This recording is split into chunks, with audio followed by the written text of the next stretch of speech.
फिर से सावधान, कोरोना कर रहा है परेशान। जी हाँ, नमस्कार, मैं हूं आपके साथ कुलभूषण राजदेव और आप देख रहे हैं जेबरी। एक बार फिर से केरला, तमिलनाडु, महाराष्ट्र में कोरोना मरीज बढ़ने लगे हैं और अब तो उत्तर प्रदेश में भी कोरोना ने दस्तक दे दी है। जी हाँ, आपने बिल्कुल सही सुना है, यूपी में कोरोना वायरस की एंट्री हो गई है। नए वेरिएंट JN.1 की आइए हमारे साथ मेदांता से वरिष्ठ चिकित्सक डॉक्टर नीलम मोहन जी भी जुड़ी हुई है। नीलम जी, आपसे प्रश्न लेंगे क्योंकि देखिए, लोगों में अब खौफ जो है एक बार फिर से आ गया है। वो खौफनाक मंजर हमने देखा था कि अपने से लोग मिल नहीं पाते। आपसे जानना चाहूंगा कि जो ये नया वेरिएंट है JN.1 क्या है, ये कितना ज्यादा खतरनाक है? सबसे पहली बात जी नमस्कार। मैं ये स्टार्ट करते हुए ये कहूंगी कि जब हम बात करते हैं कोविड-19 एक तरीके के कोरोना वायरस के अंडर है, but we are talking of that, उसी के अंडर जो वेरिएंट्स आते हैं। पहली बात तो ये है कि इन केसेस का आना इंडिया में, जो 250 से ज्यादा cases different parts of India में जो आ चुके हैं एंड जो रिपोर्ट भी देखी है साउथ के साथ साथ अब यूपी में न्यू केसेस आए, उड़ीसा में case besides Tamil Nadu and Kerala etcetera, जिसमें महाराष्ट्र। तो उसमें एक चीज मैं ये कहना चाहूंगी, इसका मतलब ये जो वायरस एक तरीके की एक एंडेमिक बन चुकी है, जिसका मतलब जैसे फ्लू वायरस से आती जाती। तो ये हम तब भी बात कर रहे थे और ये कह रहे थे कि जब ये वायरस का मेन पैंडेमिक या रिसर्च कम हो जाएगा तो ये थोड़ी बहुत एक एंडेमिक रह जाएगी। तो नंबर 1 ये वही है। सेकंड, जब हम एक वेरिएंट्स की बात करते हैं तो 2 किस्म के वेरिएंट्स बोलते हैं। एक है वेरिएंट ऑफ कंसर्न, मतलब ये तो बिल्कुल बहुत ही ज्यादा चिंताजनक बात है, ट्रांसलेशन अगर मैं करूं। वेरिएंट ऑफ इंटरेस्ट मतलब मुझे इसके बारे में और कुछ समझना है। तो राइट नाउ इस वेरिएंट को WHO ने वेरिएंट ऑफ इंटरेस्ट के बारे में घोषित किया है, जिसके मतलब हमें और कुछ समझने की जरूरत है। लेकिन इससे एक मैसेज क्रिस्टल क्लियर जाता है कि इसका मतलब टाइम आ चुका है हमें विजिलेंट रहने के लिए, सतर्क रहने के लिए। That is the key message. और अगर किसी को भी सिम्टम्स हो, जो फीवर, सोर थ्रोट, कॉफ, रनी नोज, हेडेक, बॉडी एक, ये इस सिम्टम में उसे अपने आप को प्रोटेक्ट करना है, आइसोलेट करना है अपने आप को और एक मास्क पहनना है। सेकंड, जो बाकी के लोग हैं वो भी crowded area, under ventilated area में, जो हमने आपको कोविड एप्रोप्रिएट बिहेवियर समझाया था, hand hygiene, remaining hygiene and mask, इसका सेवन करें। तो किसे चिंता करनी चाहिए सबसे ज्यादा? जो इम्यूनो कॉम्प्रोमाइज्ड है, बहुत बुजुर्ग और बहुत छोटे बच्चे, ये दो बहुत कंसर्न, इनमें ज्यादा मतलब एक तरीके से हमें ज्यादा विचलित हो जाना चाहिए इनको लेके कि भाई इनकी केयर ज्यादा करनी है। और सेकंड, किसी को भी कोई क्रॉनिक बीमारी हो, चाहे वो क्रॉनिक लिवर डिजीज हो, किडनी हो, कैंसर से हो, इम्यूनोसप्रेस्ड हो, जॉइंट्स, मतलब जो काफी लंबे अरसे से बीमार रहते हैं, इन दोनों में हम ज्यादा वाइड रहेंगे। तो आपका नेक्स्ट क्वेश्चन होगा कि मैं सारे जो भी जुकाम खांसी हो सबकी टेस्टिंग करूं। आई थिंक अभी वो टाइम नहीं आया है कि मैं बोलूं हर एक को अपनी टेस्टिंग करनी चाहिए, नहीं। लेकिन जो हाई रिस्क है, chronic disease, immuno compromise, elderly, infants, इनमें अगर कोई सिम्टम्स हैं, क्योंकि कोई तरीका नहीं है मेरे पास एक कोविड-19 या एक कॉमन फ्लू को सिम्टम्स के बेसिस पे डिफरेंशिएट करने का। हाँ, ये सच है, 2 डिफरेंसेस जो हम देखते हैं वो ये है कि जो कॉमन फ्लू होती है वो 3-4 दिन होती है और कोविड-19 के 7 से 10 दिन तक चले जाते हैं।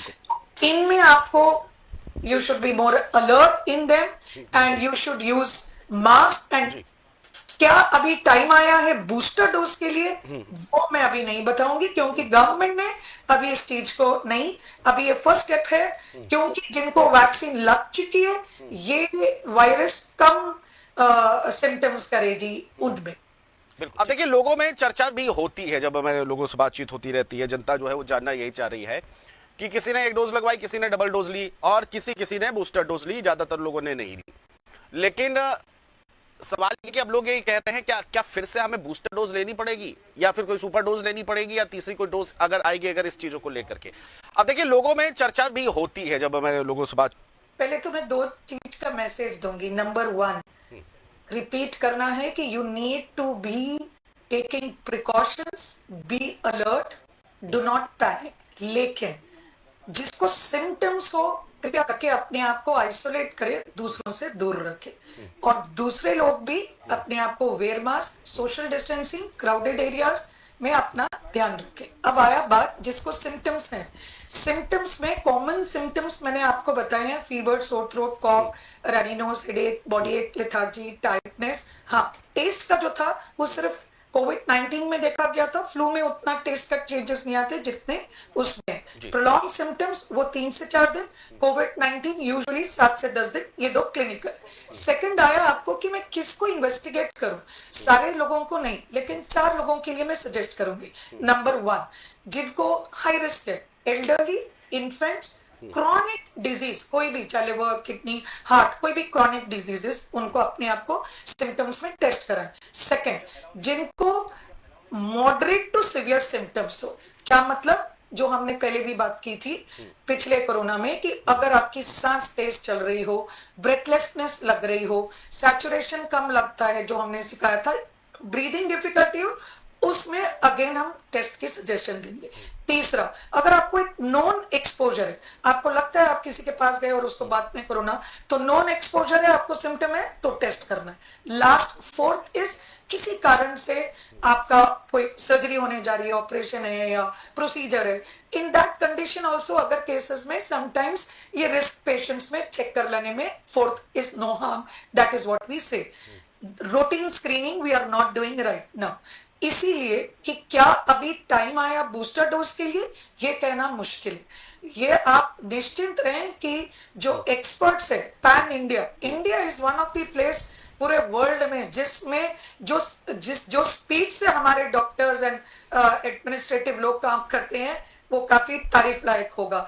द डे हमें लगेगा इमीडिएटली कमिटीज बिठाई जाएंगी, not only state wise committees, national committees, और हमारी गवर्नमेंट तो ऐसी है, जैसे ही कुछ होता है ऑलरेडी एक मैसेज आ जाता है अलर्टनेस के लिए कि अपने बेड्स, अपना ऑक्सीजन, ये सब अलर्टनेस की मैसेज आ जाता है। जैसे ही वो मैसेज आता है डिस्ट्रिक्ट, स्टेट लेवल्स पे पहुंचता है, फिर गवर्नमेंट। तो आज की डेट पे I as an expert have no authority to say कि अभी हम वहां पहुंच चुके हैं फॉर बूस्टर डोज।